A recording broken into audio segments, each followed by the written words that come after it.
Dami ng bayarin na kailangang harapin. Minsan hindi ko alam kung saan magsisimula.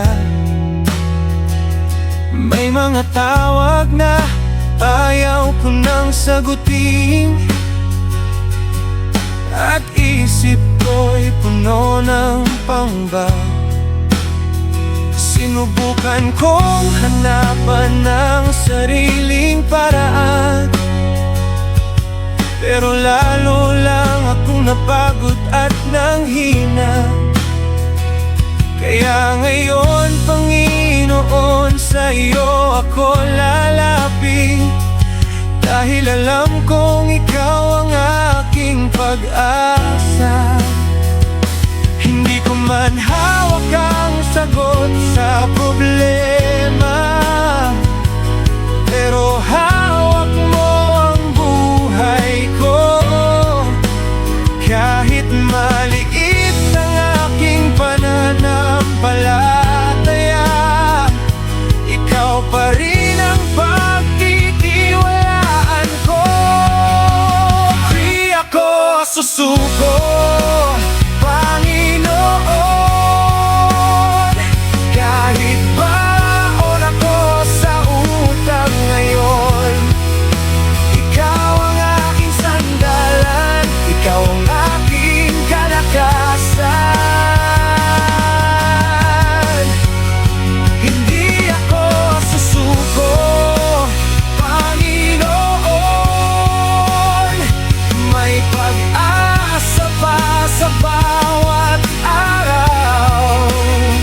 Ang pintong sarado ay kaya mong buksan, at ang bigat mong pasan kaya mong pag-aanin.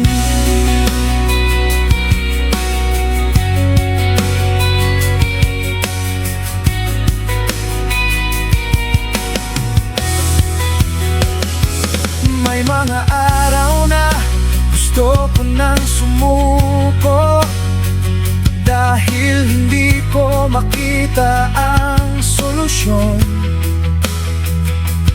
Pero kapag naaalala ko ang iyong salita, muling bumabangon ang aking puso.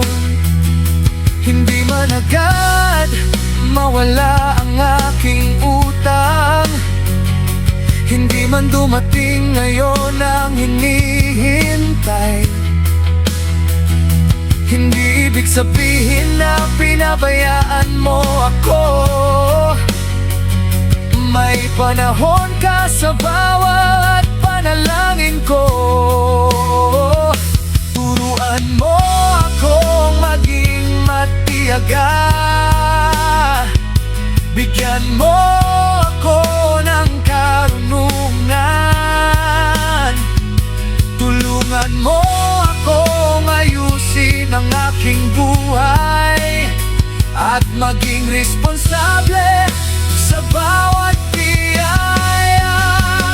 Hindi ako susuko, Panginoon, kahit baon ako sa utang ngayon. Ikaw ang aking sandalan, ikaw ang aking kalakasan. Hindi ako susuko, Panginoon, may pag-asa pa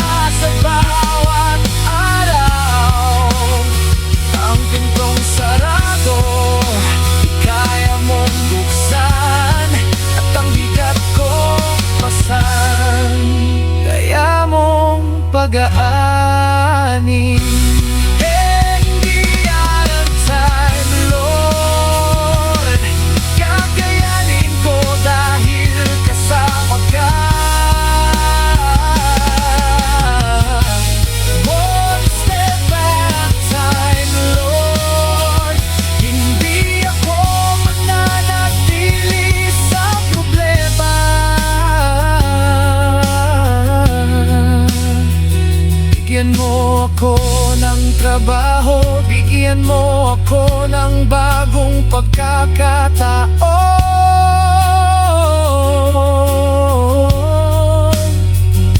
Tulungan mo akong humawak ng pera at ilayo mo ako sa maling desisyon.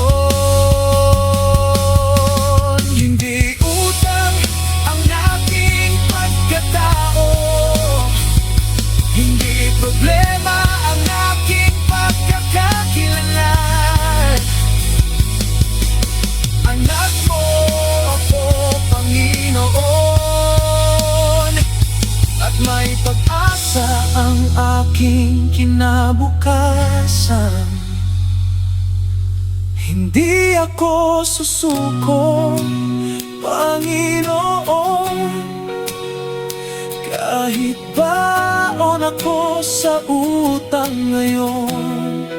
Sa bawat bayaring aking haharapin, ikaw ang lakas na aking kakapitan. Hindi ako susuko, Panginoon, darating din ang araw ng kalayaan.